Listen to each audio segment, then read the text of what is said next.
Bueno, el día de ayer nosotros nos hemos quedado justo en este pequeño subtítulo que era acerca de la regulación de la estructura de los queridos cromosomas, ¿verdad? Y justamente hablábamos de esto en el querido video, de cómo rayos le hacen tantas unidades proteicas para compactar el material genético de lo que antes era una estructura tan simple y tan sencilla.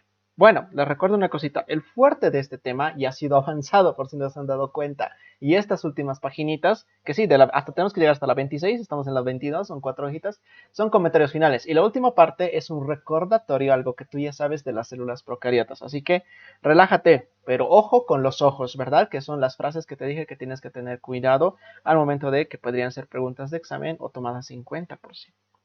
Regulación de la estructura de los cromosomas. Hasta ahora hemos analizado cómo se empaqueta compactamente el ADN en la cromatina. Ahora consideremos la cuestión de cómo se puede ajustar este empaquetamiento para permitir el rápido acceso al ADN subyacente. Quédate con esta regla. El ADN de la célula transporta enormes cantidades de información codificada y obviamente las células tienen que ser capaces de recuperar esta información según lo sea necesario para crear muchas cositas. Bueno, en este otro párrafo simplemente te dicen lo que va a ir a continuación del cómo prácticamente lo consiguen.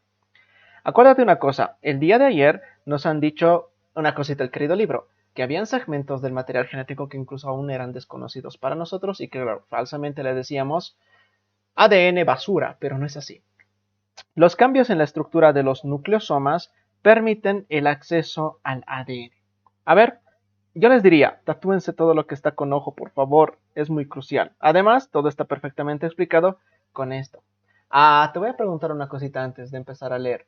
¿Tú sabes lo que es un yo-yo? ¿Un yo-yo? Un yo-yo con lo que jugamos, ¿verdad? Eso me estaba dando la idea porque el yo-yo, que es una cuerdita, ¿no? Ensartada en una rueda giratoria y que puedes hacer hasta varios truquitos respectivos.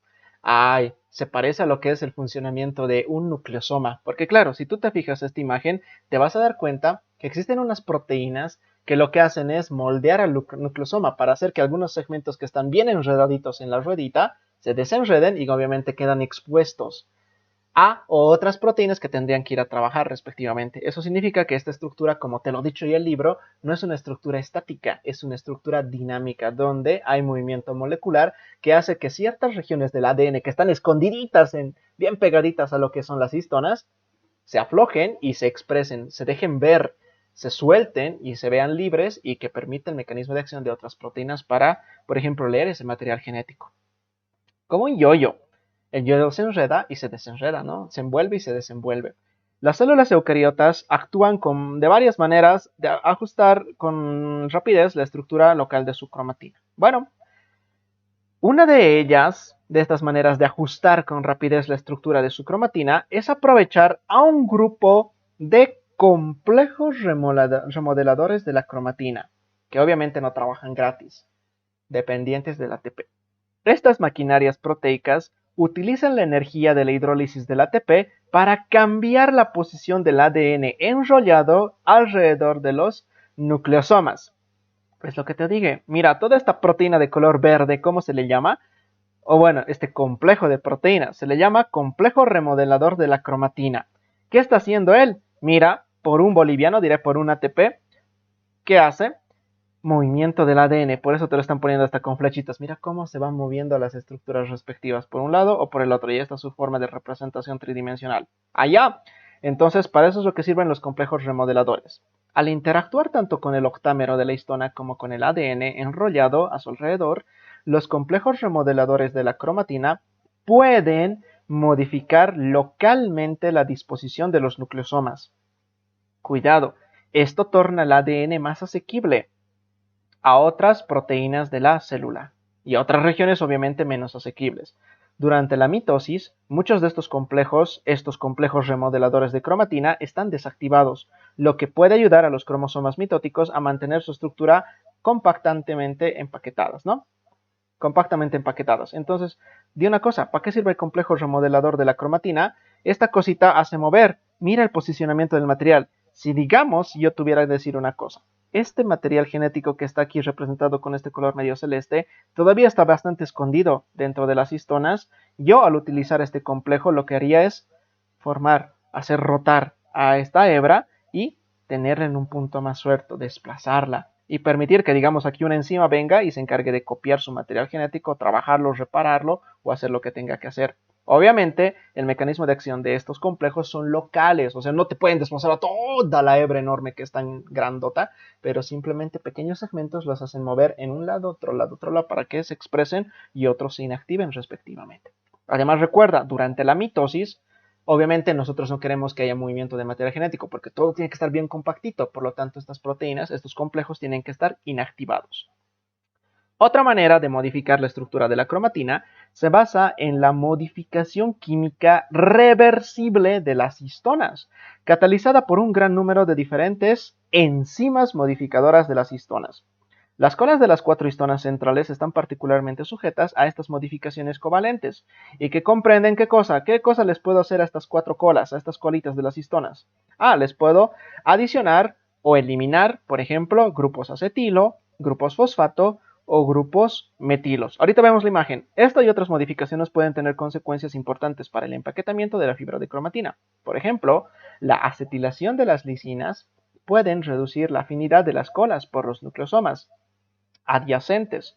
Esto relaja la estructura de la cromatina y permite el acceso a determinadas proteínas nucleares. Oye, saca una conclusión entonces de acá.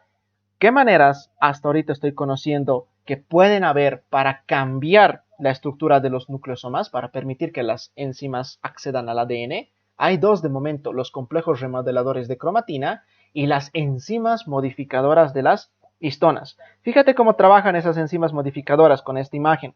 Mira, ahí tienes el centro del nucleosoma, donde están emergiendo las colas de las histonas respectivas. Te ponen el ejemplo de quién, de esta región, de la colita de la histona 3. Obviamente esa región te la amplifican y te muestran su configuración de sus aminoácidos, ¿no? Que es toda esta línea respectiva. Ahora, no te vas a aprender todo eso, simplemente te la hacen de ejemplo. Recuerda, a estas histonas, químicamente y de forma reversible, como dice tu libro, la pueden modificar mediante procesos que lleven la M, es decir, la metilación o la acetilación o, por ejemplo, la fosforilación. Con ello, yo consigo cambios moleculares que pueden hacer algo. Mira este ejemplo con la figura B, como más adelante te lo van a decir. Mira, mira, mira, mira, mira, mira. ¿Qué pasa si, por ejemplo, a la lisina que está en la posición 9, yo la trimetilo? Uy, escondo material genético que al final de cuentas me lleva a lo que dice aquí el libro, silenciamiento. O sea, toda esa región que contiene material genético está silenciado y prácticamente yo no puedo leer ese código ni traducirlo en una proteína. Está escondido, está bloqueado. Pero ¿qué pasa si yo remuevo esas estructuras metílicas y las voy a insertar en otra región, como en el punto 4, y a esa región del número 9 le aumento un acetilo? Lo que hago es, más bien, activar a esos genes respectivos y llevarlos a su expresión. Es decir, ahora estos genes pueden ser leídos, pueden ser reparados, modificados, no modificados, no pueden ser leídos, reparados o transcritos en sí.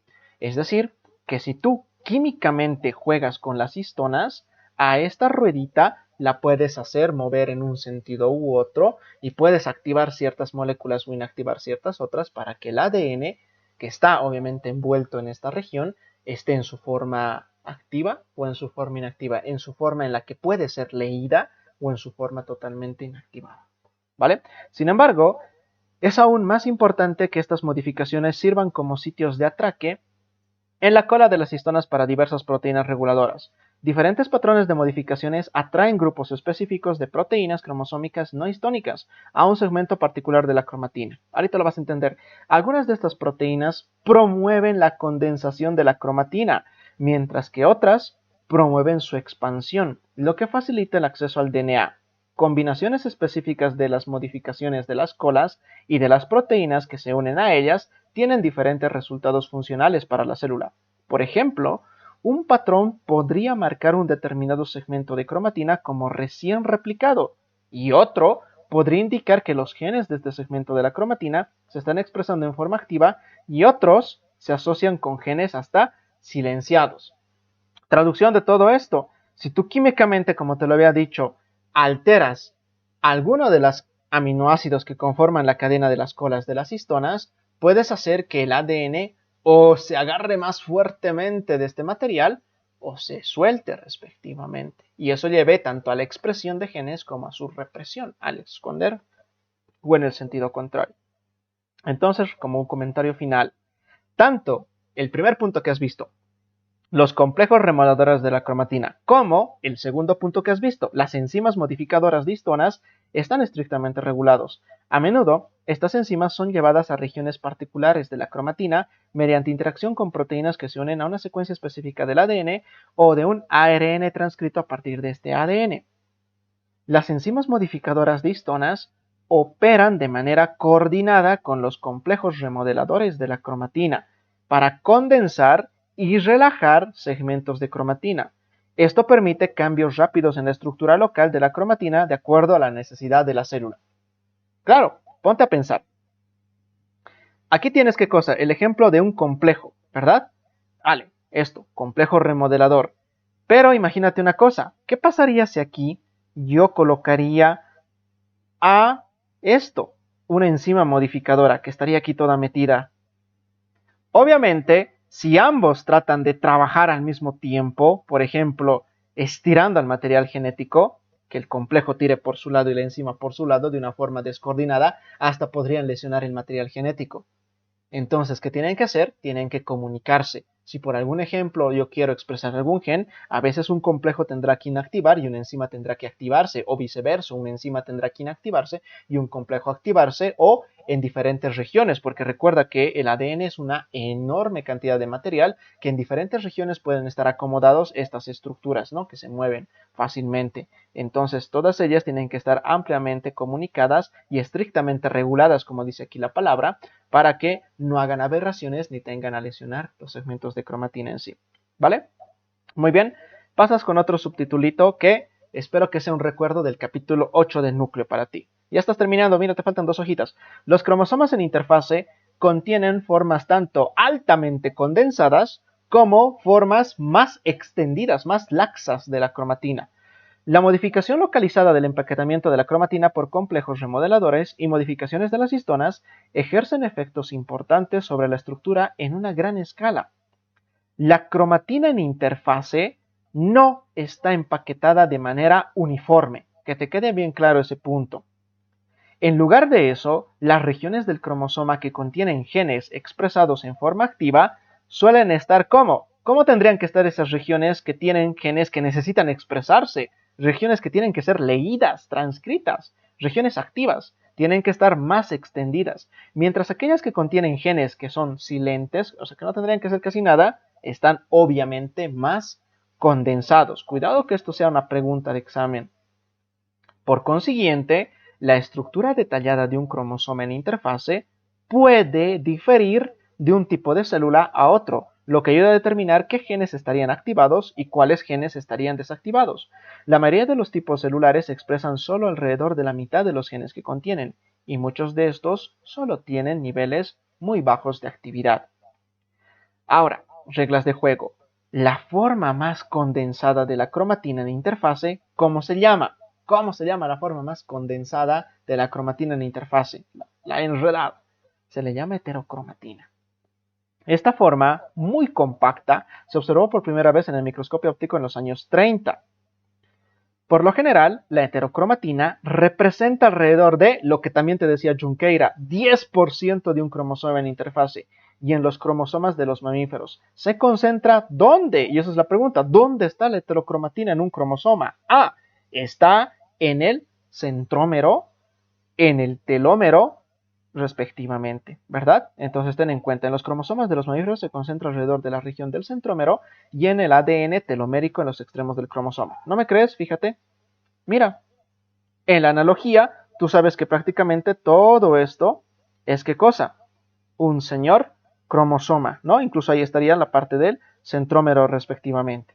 Claro, entonces analiza la querida imagen. Como te lo ha dicho el libro, en un cromosoma en interfase, la cromatina está en diferentes formas. Hay lugares donde está ampliamente condensado, lugares que nosotros ahora le vamos a decir heterocromatina, y claro, obviamente más adelante te lo van a decir, lugares que no están tan condensados, más laxitos, llamados la eucromatina. Recuerda que la heterocromatina se encuentra donde principalmente en el centrómero de los cromosomas, pero también donde en los extremos, es decir, en los telómeros. Por eso era muy importante acordarse de la anatomía, ¿no?, de un cromosoma respectivamente. Mira, el resto de la cromatina en interfase se le llama eucromatina.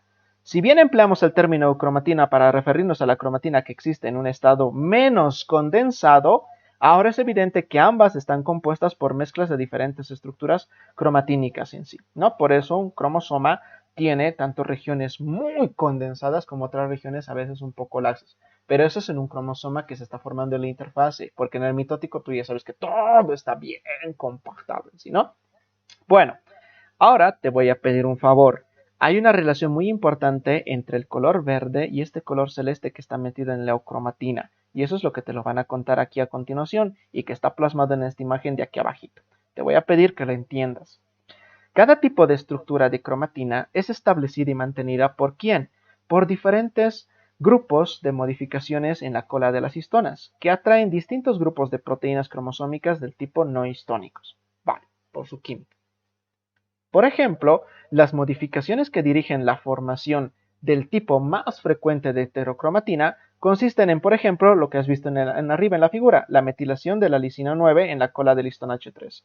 Una vez establecida la heterocromatina, esta puede extenderse a regiones vecinas del ADN porque las modificaciones de su cola de histonas atraen a un grupo de proteínas específicas de la heterocromatina, incluidas las enzimas modificadoras de histonas, que después agregan las mismas modificaciones de la cola de histonas a nucleosomas adyacentes.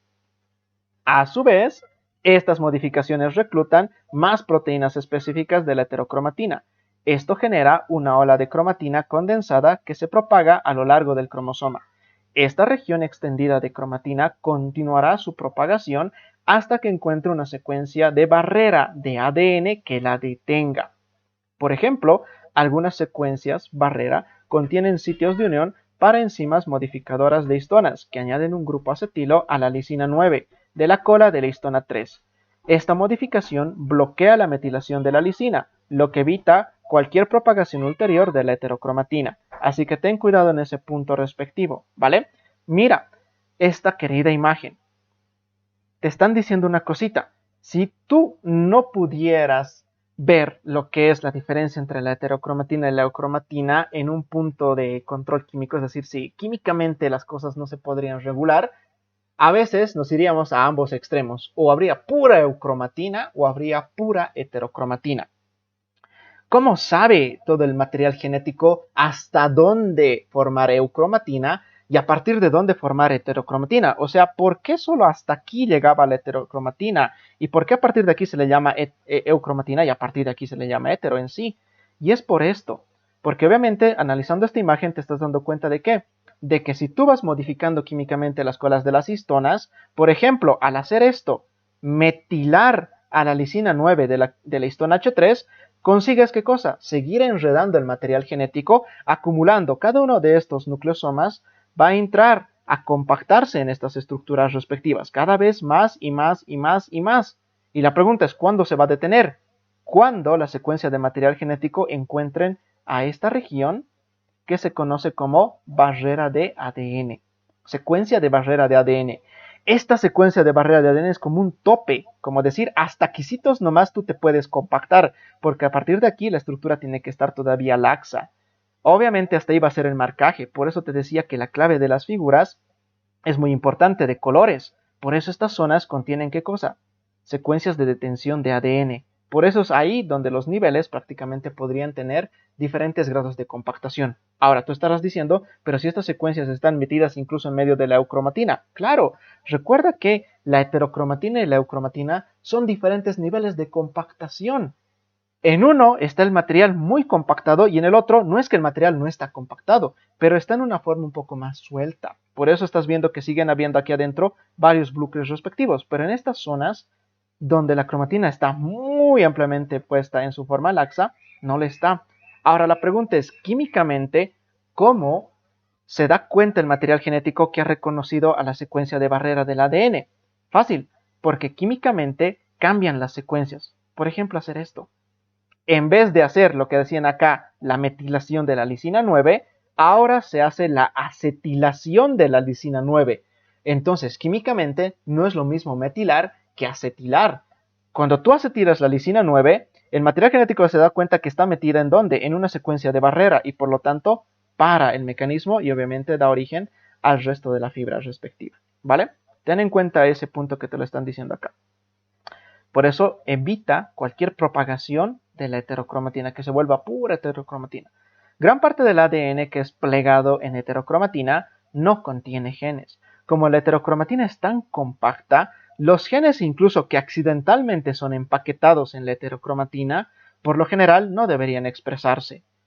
Este empaquetamiento inapropiado de genes en la heterocromatina puede causar enfermedad. En los seres humanos, el gen que codifica, por ejemplo, la beta-globina, una proteína que forma parte de la molécula transportadora de oxígeno, o sea, la hemoglobina, está situado cerca de una región de heterocromatina. En un individuo con una delección hereditaria de su ADN de barrera, o sea, que el ADN de barrera no funcione, esta heterocromatina se va a extender y hasta va a desactivar el gen de la beta-globina, con la consiguiente anemia grave. Y esta es la pregunta para ustedes. Nombre de la anemia que se produce por un defecto en la síntesis de las cadenas de la hemoglobina.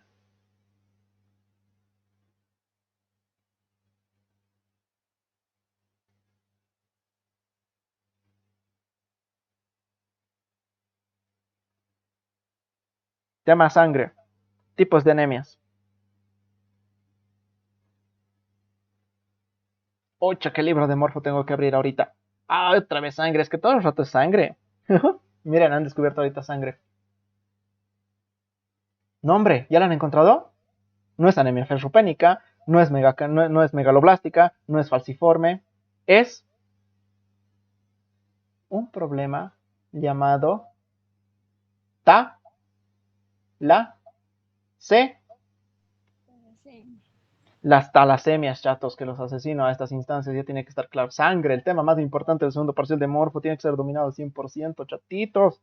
Estamos a tiempo, hay que seguir estudiando. Oigan, tengan cuidado, y si no, anótate al ladito, ¿no? Las talasemias, tengo que volver a leer el tema 20 de sangre de morfo, claro. Ahora, fíjate, esto es una putada, pues es un problema. ¿Por qué? Porque, claro, si tienes un paciente que tiene lesionado esta zona, que es justamente la secuencia de barrera, hay pérdida en el material genético. ¿Qué va a ser la heterocromatina que se está formando? La heterocromatina que digamos que justo en este lugar estaban los genes que servían para crear a la beta-globina de la hemoglobina. Si no hay esta barrera, todos estos genes se van a pasar aquí, van a pasar a envolverse dentro de la heterocromatina y obviamente esos genes nunca se van a expresar. Si no se expresan, no hay quien lo va a leer, no hay quien va a sintetizar el ARN ni leer la proteína y ya estamos, chao, el paciente va a tener anemias. Eso es la explicación hasta genética de este punto. Así que eso es un porqué. ¿Vale? Y ultimito, ya te has terminado el tema. Quizá el ejemplo más asombroso del uso de la heterocromatina para mantener algunos genes desactivados o, también dichos, silenciados, corresponde al cromosoma X, en la interfase de los mamíferos de sexo femenino. Cuidado, esto ya lo has visto en núcleo. En los mamíferos, las células femeninas contienen dos cromosomas X, eso lo sabemos todos. Mientras que las células masculinas, un cromosoma X y un cromosoma Y. Te lo voy a volcar en una pregunta y espero que no caigas como lo y van a ver, van a caer. No, mejor no les voy a poner esta pregunta. No, capaces, ¿no? El masculino tiene dos cromosomas X, verdadero, y el femenino XY, claro que sí. Sí, las dos son correctas. Una doble dosis de productos de cromosoma X podría ser letal. Por ello, los mamíferos de sexo femenino han desarrollado un mecanismo para inactivar de manera permanente a uno de sus dos cromosomas X. En etapas tempranas del desarrollo embrionario, de manera, ojo, aleatoria, uno de los dos cromosomas X de cada núcleo se debe condensar mucho en heterocromatina. De ahí en adelante, el estado condensado e inactivo de ese cromosoma X tiene que ser heredado por todos los numerosos descendientes de esas células. Este proceso de inactivación del cromosoma X es el responsable de la coloración en parches de los gatitos cálico. ¿En serio? ¿Sí? ¿Dónde está el don gato? Ah, ahí está el don gato. Mira qué bonito es ese don gato. Y fíjate, el color del manto de un gatito cálico depende en gran parte de quién, de patrones de inactivación de su cromosoma X. En los gatitos, En los michis, uno de los genes que especifica el color del manto se localiza ¿dónde? En el cromosoma X. Ahora, las hembras cálico, un cromosoma X, transporta la información del gen que especifica la piel negra, mientras que en el otro transporta la información del gen específico para la piel naranja. Entonces, las células cutáneas en las que el cromosoma X portador del gen de piel negra esté inactivado producirán ¿qué cosa? La piel naranja. Y viceversa, en aquellos en el que el cromosoma X portador del gen de piel naranja esté inactivado, van a producir piel negra. Por eso se da este aspecto en el querido aristogato, ¿verdad? El tamaño entonces de cada parche dependerá del número de células cutáneas que hayan descendido de una célula embrionaria en la que uno u otro de los cromosomas X fue inactivado, obviamente de una manera aleatoria, como si fuera un lindo mosaico, ¿verdad? Y además que eso les dice el mismo libro de Junquera, ¿no? La mujer es un mosaico. ¿Por qué? Porque tiene células cuyo cromosoma X materno-paterno ha sido inactivado. Y mira, aquí está la forma. Recuerda, esto que nosotros le decimos el corpúsculo de Barr es el diagnóstico citológico del sexo. Lo preguntaban como disco rayado en núcleo. Ahora mira, si te has perdido. Célula de un embrión temprano femenino, que tiene dos cromosomas X, uno de papá y uno de mamá. Tú sabes que esto de manera aleatoria, no premeditada, aleatoria, por situación al azar, uno se inactiva. En este ejemplo tienes que, ¿quién se ha inactivado? El del papá.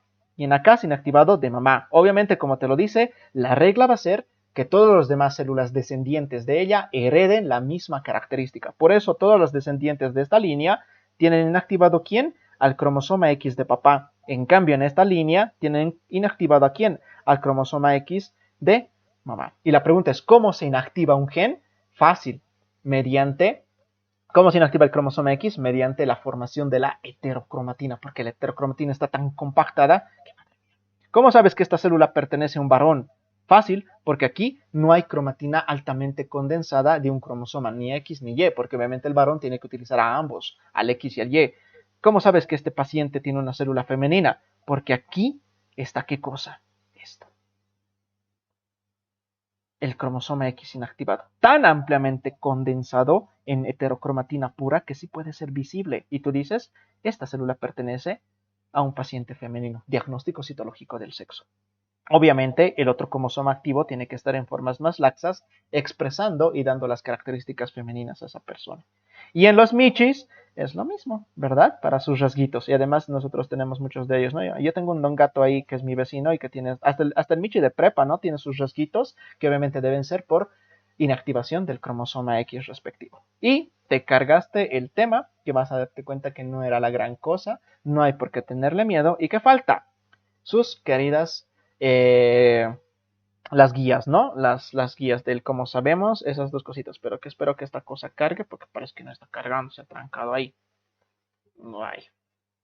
Bueno, eran tres hojitas, ¿no? Respectivas. De bacterias. Y ya van a darse cuenta que el tema 14 de bio ya se los había contado.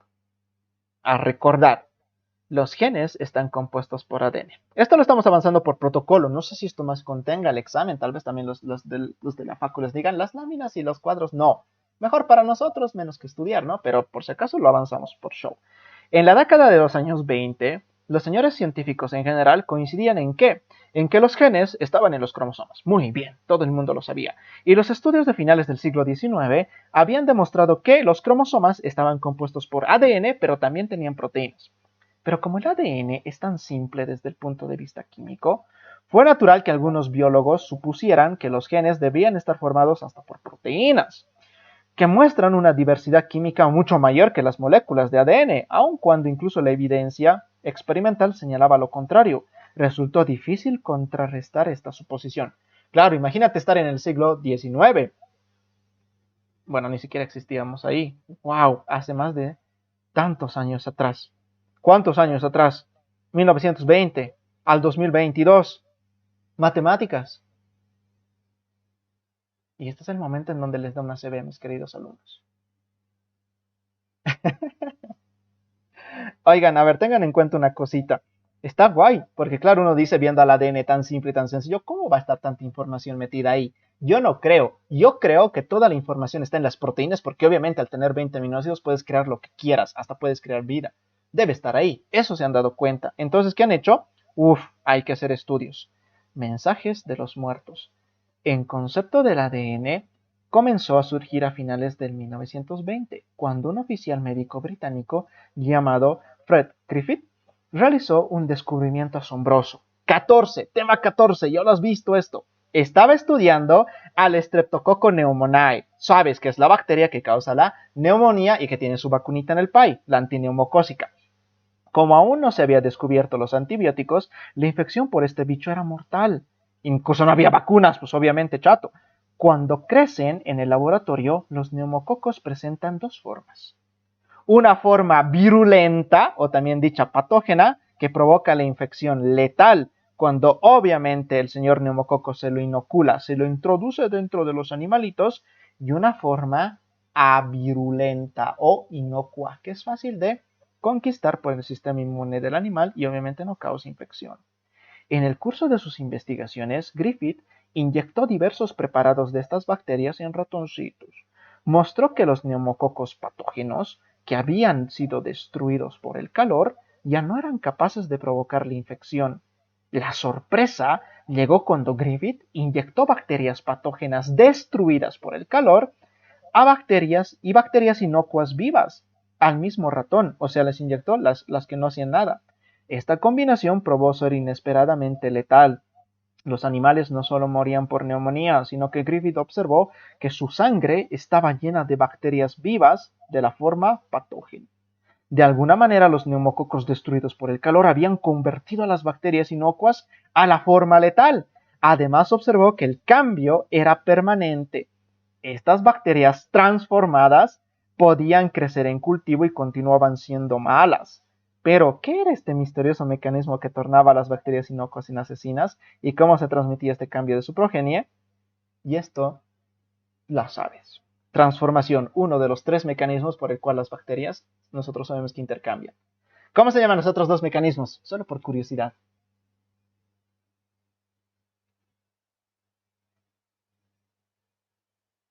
Y en ese momento les dio otro ACB a mis alumnos, porque obviamente no se acuerda nada.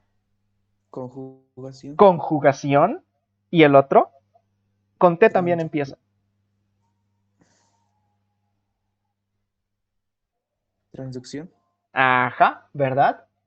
Transformación, ya lo sabes, el notable hallazgo de Griffith preparó la escena para el experimento que aportaría la primera evidencia sólida de que los genes están compuestos por ADN. Mira cómo se enlaza la historia. El bacteriólogo estadounidense Oswald Avery, al seguir el trabajo de Griffith, descubrió que el neumococo inocuo podía ser transformado en una cepa patógena en un tubo de ensayo mediante su exposición a un extracto preparado a partir de ¿quién? Obvio, de la cepa patógena.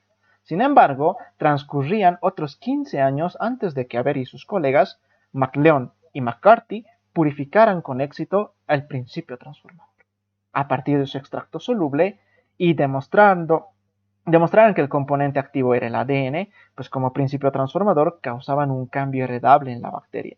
El ADN debía ser entonces el material que componía los genes.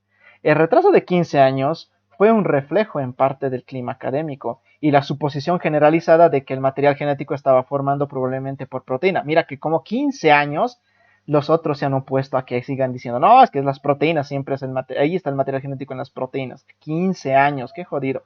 Y ustedes se quejan de un año del PROPEDE. Dadas las posibles ramificaciones de su estudio, antes de anunciar sus resultados, los investigadores querían estar absolutamente seguros de que el principio transformador era el ADN y no las proteínas. Como comentó Avery en una carta a su hermano, también bacteriólogo, es muy divertido hacer burbujas, pero es más sabio pincharlas uno mismo antes de que alguien más intente hacerlo. ¡Qué guapo! Así, los investigadores sometieron el principio transformador a una batería de pruebas químicas, de pruebas químicas. Observaron que éste presentaba todas las propiedades químicas características del ADN. Más aún, mostraron que las enzimas que destruyen a las proteínas y a los ARNs no afectaban la capacidad del extracto, y aquí está pues justamente esos puntos, ¿no? Para transformar bacterias, mientras que las enzimas que destruyen al ADN lo inactivaban. Y al igual que Griffith, antes que ellos, los investigadores descubrieron que este preparado purificado modificaba la forma permanente de las bacterias. El ADN de la especie patógena era captado por la especie inocua y este cambio era transmitido fielmente a la siguiente generación. Este estudio, que marcó un hito, ofreció una prueba rigurosa de que el ADN purificado puede actuar como material genético. Sin embargo, resultó extraño que el artículo resultante publicado en 1944 atrajera escasa atención, pese al meticuloso cuidado con el que se practicaron los experimentos. Los genetistas no se convencieron de inmediato de que el ADN era el material hereditario. Muchos argumentaban que la transformación podría incluso haber sido causada por algún vestigio de proteína. Miren cómo joden, ¿no? De los preparados. O que el extracto podía contener un mutágeno que modificaba el material genético de las bacterias inocuas, convirtiéndolas en la forma patógena, en lugar de contener solo el material genético en sí mismo. ¡Qué fregado! ¿Cómo es, no, la ciencia? A decir que, wow, solo creo en lo que veo y además hay que tener cosas muy fregadas, hasta se vuelve polémico. Ahí está el experimento, ¿no? De los ratoncitos. Murió, pobrecito. Yo después del propedéutico, van a decir usted. Bueno, ahí está pues las células, ¿verdad? Claro, este es el extracto. Mira, células de la cepa S. ¿Y qué ha pasado? ¿Qué cosa es lo único que ha podido causar? Es que hasta, mira, se ha probado con hidratos de carbono, con lípidos. Y la proteína, claro, que es que los científicos dicen, no, es que son las proteínas las que transforman. Pero no, lo único que ha transformado era ¿qué cosa? El ADN era lo que se encontraban. Era el principio transformador, el material genético. Ultimito, cócteles de virus. El debate, entonces, no se resolvió definitivamente hasta cuándo, desde el 44 hasta el 52, cuando el señor Hershey y la señora Chase encendieron su licuadora de laboratorio y demostraron de una vez por todas que los genes estaban compuestos por ADN. De una vez y por todas, ya está. Estos investigadores estaban estudiando al T2. ¿Qué es T2? El virus T. ¡Oh! De Resident Evil. No, es el T2, el otro. Es un virus que infecta y finalmente destruye la bacteria. Es que, ¿qué no le han hecho a la Escherichia coli? Estos virus que destruyen bacterias se comportan como pequeñas jeringas moleculares. Inyectan su material genético en la célula huésped bacteriana, mientras que las cabezas vacías de los virus quedan unidas al exterior. Una vez que en el interior de la célula bacteriana los genes virales pues se dirigen a la formación de nuevas partículas del virus. En menos de una hora, las células infectadas explotan y expulsan miles de virus nuevos al medio. Después, estos infectan a las bacterias cercanas y otra vez el proceso va una y otra y otra y otra vez. Hace rato os lo han dicho, ¿no? La transducción. Y estos virus que les encanta infectar a las bacterias se les conocen como...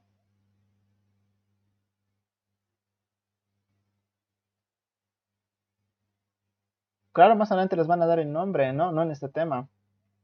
Pero biología se los ha presentado.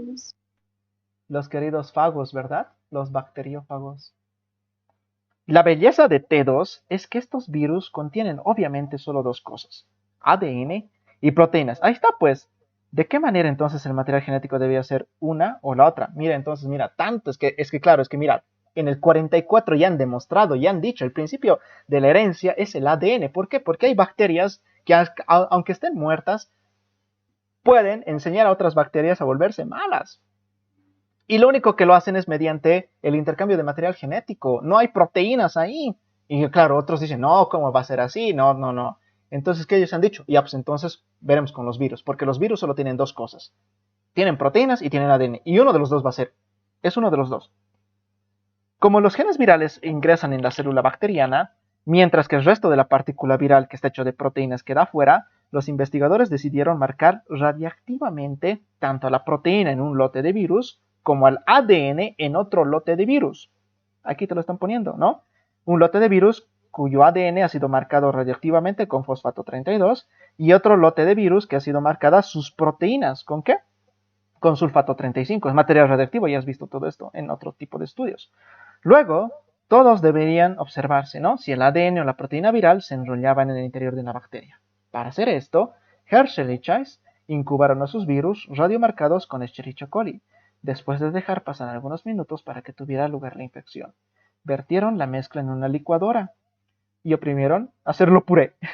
Las cuchillas giratorias de la licuadora cortaron las cabezas virales vacías de la superficie de las células bacterianas. Luego, los investigadores centrifugaron la mezcla para separar las bacterias infectadas más pesadas que formaron un pellet en el fondo del tubo de la centrífuga, y de las cubiertas virales vacías que permanecieron ¿dónde? Arriba, en la suspensión, porque son livianas.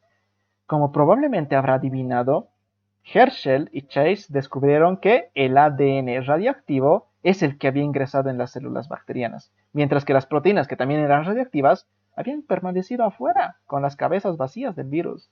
Asimismo observaron que el ADN radioactivo también se incorporaba a la siguiente generación de partículas virales. Este experimento demostró de manera concluyente que el ADN viral es el que ingresaba en la célula huésped bacteriana, mientras que la proteína viral no. Por consiguiente, el material genético de este virus debía estar compuesto por ADN. Junto con los estudios realizados por Avery, McLeod y McCarthy, esta evidencia cerró el caso del ADN como el agente de la herencia, y esta es su querida licuadorita, ¿no?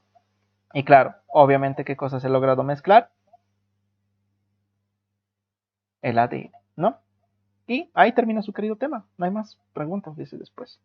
¿Ves? Oye, yo no creo, si te has dado cuenta en algunos puntos, yo no subrayé nada porque es más cuento, ¿no? Es más cuento la lectura. Hasta estoy dudando que estos recuadros les pregunten, porque no es... es que claro, es que en medio sí hay conocimiento, ¿no? O sea, sí hay definiciones como aquí la transformación y esto, que puede ser, pero más es cuento, no es teórico de definición, concepto, y como tú estás acostumbrado, ¿no? A leer los libros en las tres materias. Pero mira qué bonito, ¿no? Al final de cuentas cómo van de la mano la bacteriología con la genética, y cómo pues al final de cuentas yo digo, pucha, yo recién, por ejemplo, con esto me he enterado de una cosa, que justo al mismo momento en el que estaban descubriendo la transformación y la transducción, era donde se estaban peleando por demostrar qué cosa, que el ADN es el que se hereda de generación Yo dije, yo pensé así honestamente, con mis pobres conocimientos de genética, que sí, chicos, yo soy médico, en genética estoy muy bajo mis niveles de conocimientos, y a nivel celular tampoco, no es alto,